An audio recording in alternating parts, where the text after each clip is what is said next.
3-4 दिन पहले एक मुख्तसर सी वीडियो देखी Indian film actor Naseeruddin Shah की। 1 मिनट से भी कम की वीडियो है और उसमें उन्होंने जो बातें की हैं वो निहायत काबिल एतराज हैं और चंद कीवर्ड्स हैं जिनके ऊपर गुफ्तगू की जानी बहुत जरूरी है। इससे कतई नजर के इंडिया की अफगानिस्तान से क्या उसके पॉलिटिकल मसाइल हैं और आगे आने वाली जो हुकूमत है वो प्रो इंडिया होगी या नहीं होगी, ये एक अलग मसला है, ये एक पॉलिटिकल मसला है। लेकिन नसीरुद्दीन शाह ने इस मसले को एक दीनी मसला बनाकर पेश किया है, गोया कि इंडिया के हर मुसलमान को इस ताल्लुक से संजीदगी से सोचना चाहिए। 3-4 उसमें कीवर्ड्स हैं। सबसे पहला जो कीवर्ड है वो ये कि इंडिया के हर मुसलमान को अपने से ये सवाल करना चाहिए कि वो मजहब में रिफॉर्म चाहता है या नहीं, इस्लाह चाहता है या नहीं। तो मजहब में रिफॉर्म और इस्लाह, ये पहला मौजू है। दूसरा मौजू ये है कि उन्होंने मॉडर्निटी की दावत दी है कि उसको मॉडर्निटी चाहिए या नहीं चाहिए। तो मॉडर्निटी क्या है। तीसरा मौजू उन्होंने दिया है कि खुदा ना करे वो दिन आए कि जब इंडियन इस्लाम, हिंदुस्तानी इस्लाम दूसरे इस्लाम या दूसरे मुल्कों के इस्लाम से मुख्तलिफ ना रहे, यानी गोया कि वो इस बात पर फख्र करते हैं कि वो एक हिंदुस्तानी इस्लाम को फॉलो करते हैं। और उन्होंने इंडियन मुस्लिम से ये अपील की है कि वो भी हिंदुस्तानी इस्लाम को, भारतीय इस्लाम को फॉलो करें। ये 3-4 चीजें ऐसी हैं कि जिनमें थोड़ा बहुत एतराज नहीं है, बल्कि ये स्ट्रक्चरल प्रॉब्लम है। मसलन अगर कोई बिल्डिंग होती है और उस बिल्डिंग में स्ट्रक्चरल प्रॉब्लम हो, फाउंडेशनल प्रॉब्लम हो, तो फिर वो उस बिल्डिंग का सिर्फ एक ही मसरफ है कि उस बिल्डिंग को गिरा दिया जाए और उसको अस्सर-ए-नौ बनाया जाए। तो नसीरुद्दीन शाह के जो ये व्यूज हैं, चूंकि उनकी शनाख्त एक मुस्लिम फिल्म एक्टर की है, तो हम उस एक आम शनाख्त के एतबार से बात कर रहे हैं। हमें इससे गरज नहीं है कि उनके पहले से अकायद क्या हैं क्या नहीं है, वो कितना इस्लाम पर बिलीव करते हैं और कितना नहीं, इससे बहस नहीं है। असल ये है कि उनकी शनाख्त और आइडेंटिटी एक मुसलमान की है और इस आइडेंटिटी को मिसयूज करके उन्होंने जो इस्लाम पेश किया है उसमें स्ट्रक्चरल प्रॉब्लम है। और यही वजह है कि मैंने जब उनकी वीडियो देखी तो मैंने एक ट्वीट किया था और उसमें कहा था कि ये जो इंडियन इस्लाम है, it can be anything but Islam. ये सब कुछ तो हो सकता है लेकिन इस्लाम नहीं हो सकता, क्योंकि इस्लाम किसी रीजन से रिलेट नहीं करता है। ये एक रसूलुल्लाह सल्लल्लाहु अलैहि वसल्लम रहमतुल लिल आलमीन थे, तो आपका दीन भी फिर आलमीन के लिए है, यानी तमाम इंसानियत के लिए है। ये किसी मुल्क के लिए नहीं है, इंडिया के लिए नहीं है, अमेरिका के लिए नहीं है। ऐसा नहीं है कि इंडियन इस्लाम अलग है और रशियन इस्लाम अलग है और अफगानिस्तानी इस्लाम अलग है और अमेरिकन इस्लाम अलग है। इस्लाम एक है। हाँ, अगर किसी को ऐसा लगता है कि इंडियन इस्लाम कोई चीज है तो इसका मतलब ये है कि कुछ इंडियंस ने उस मजहब को गढ़ लिया है। ये वो इस्लाम नहीं है कि जिसको नबी करीम सल्लल्लाहु अलैहि वसल्लम लेकर आए थे। और ऐसे किसी भी इस्लाम को हम डंके की चोट पर डिनाउंस करते हैं कि जो उस इस्लाम से मुख्तलिफ हो जो नबी करीम सल्लल्लाहु अलैहि वसल्लम लेकर आए, कि जो हमें कुरान में मिलता है, जो हमें हदीस में मिलता है। दूसरी बात जो मैंने कही कि उन्होंने 2 लफ्ज इस्तेमाल किए, एक रिफॉर्म का और उसी का तर्जुमा इस्लाह, और दूसरा मॉडर्निटी। तो हमें ये देखना चाहिए कि जब आप ये कहते हैं कि मजहब को रिफॉर्म की जरूरत है या मजहब में इस्लाह होनी चाहिए, तो आप खुद इस बात को मान रहे हैं कि मजहब में कुछ गलत है। जब गलत है तो तभी इस्लाह करेंगे, अगर कोई गलत नहीं है तो इस्लाह करने की कोई जरूरत नहीं है। रिफॉर्म होता ही उसका है कि जहां गलती हो। जब आपने मजहब को अपने गलत मान लिया तो फिर आपको ये हक नहीं रह गया कि आप उस मजहब से अपनी वाबस्तगी बाकी रखें। खुद ही आदमी उस मजहब को छोड़कर कहीं और चला जाए। चूंकि इस्लाम के बारे में एक मुसलमान का बुनियादी अकीदा है और उसके बगैर वो मुसलमान नहीं रह सकता कि नबी करीम सल्लल्लाहु अलैहि वसल्लम के जरिए जो कुरान और अल्लाह का जो कलाम हमें मिला है, उस कलाम में न कोई तब्दीली हुई है, न कोई तब्दीली कभी होगी। ये हर्फ आखिर है, इसमें न नुक्ते के का कोई फर्क है, न जबर और ज़ैर का। तो जब उसमें कोई तब्दीली नहीं, जैसा था वैसा आज है। अब आप उसको कोई भी नाम दें। मसलन नसीरुद्दीन शाह ने एक और लफ्ज इस्तेमाल किया जो बहुत प्रॉब्लमेटिक था, पिछली सदियों की वहशी अकदार, पुरानी सदियों की वहशी वैल्यूज। उन्होंने ये नहीं कहा कि अफगानिस्तान की वहशी वैल्यूज या किसी मुल्क को उन्होंने निशाना बनाया हो, बल्कि उन्होंने पिछली सदियों की, और पिछली सदियों में नबी करीम सल्लल्लाहु अलैहि वसल्लम की सदी भी आती है, सहाबा की सदी भी आती है, ताबईन की सदी भी आती है। तो अगर वो उसको इतना ज्यादा स्ट्रेच कर रहे हैं, तो फिर ऐसे आदमी को तो इस्लाम से ताल्लुक रखने की कतन कोई जरूरत नहीं है कि जो नबी करीम अलैहिस्सलातु वस्सलाम और आपके बाद जो अफराद आए हैं जिन्होंने आपके नक्श कदम पर जिंदगी गुजारने की कोशिश की है, उनकी वैल्यूज को वो वहशी अकदार कहें, और जो मॉडर्न सिविलाइजेशन है, वेस्टर्न सिविलाइजेशन है, उसको वो सेलिब्रेट करें। तो फिर आप मुल्हिद बन जाएं, ऐलान करें कि हमारा इस्लाम से, दीन से कोई ताल्लुक नहीं है, हमें कोई एतराज नहीं होगा। दिन रात बहुत से लोग एथीस्ट बनते हैं, आपका भी इजाफा हो जाएगा। एक चीज और मैं इजाफा करना चाहूंगा, वो ये कि हम नसीरुद्दीन शाह के बैकग्राउंड को अगर देखें तो इनके जो परदादा थे, उनका बड़ा ब्रिटिश इंडिया से और जो कॉलोनियलिस्ट थे उनसे बड़ा गहरा ताल्लुक था।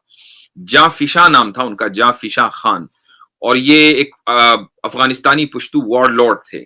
आपने कुछ दिनों में अगर खबरों का बहुत करीब से जायजा लिया हो तो वॉर लॉर्ड की जो टर्म है वो आपने जरूर सुनी होगी कि ये कुछ ऐसे लोग होते हैं कि जिनकी इकोनॉमी और जिनका घर या जिनके घर में रोटी उसी वक्त बनती है जब जंगें हो, तो वो जंग दरअसल उनकी तिजारत है। तो ये भी वॉर लॉर्ड थे।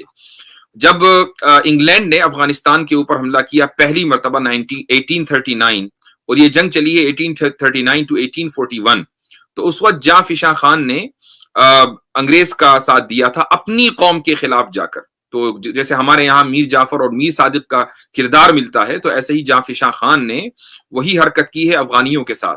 तो जब वहां से अंग्रेज इंडिया में आए, इंडिया में पहले ही आ चुके थे, आना जाना था, तो जाफिशा खान इंडिया मूव हो गए और दिल्ली के करीब, मेरठ के करीब एक इलाका है सरधना, तो वो पूरा इलाका जाफिशा खान को अलॉट कर दिया गया, ये वहां के नवाब बन गए।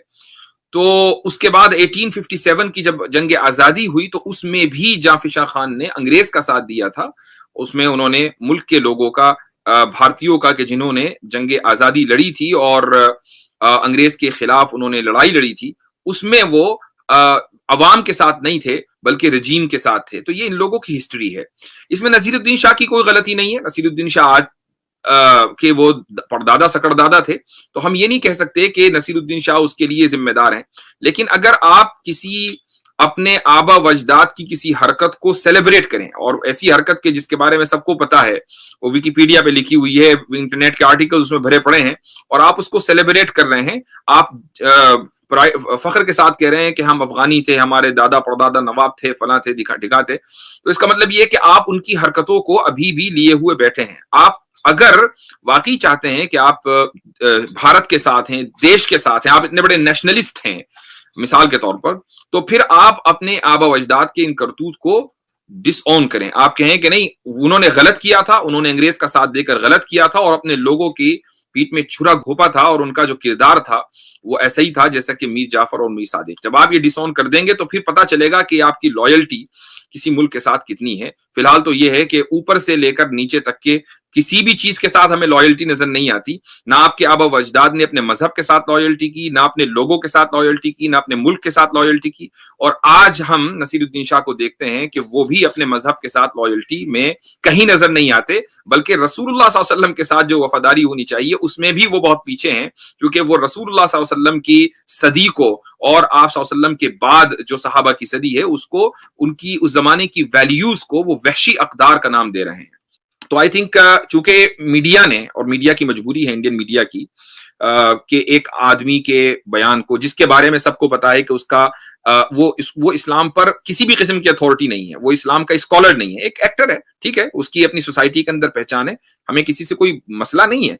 लेकिन अगर कोई आदमी अथॉरिटी हो किसी भी फील्ड में और वो कोई बात करे तो फिर उसकी बात की अहमियत होती है। लेकिन जिसका न लेना एक न लेना दो, और वो उस मौजू के ऊपर अपनी इस तरह ओपिनियन रखे जैसा कि वो स्कॉलर हो, तो फिर पूरे मुल्क के अंदर इस पर बहस हो जाए, मीडिया उसको उठा ले, तो इससे ये पता चलता है कि मीडिया का एक खास एजेंडा है। वो किसी भी ऐसी चीज को जाने नहीं देना चाहते کہ جس سے مسلمان یا اسلام کہیں نہ کہیں بدنام ہو رہے ہوں. یہی نصیر الدین شاہ جب پچھلی مرتبہ یہ بولے تھے کہ بھائی میرا اس ملک کے اندر دم گھٹتا ہے اور مجھے ڈر لگتا ہے، اور اس طرح کا بیان ان کا آیا تھا، تو جتنے میڈیا تھے، سب میڈیا چینل سے سب ان کو کنڈیم کر رہے تھے کہ ہاؤ ڈیئر یو.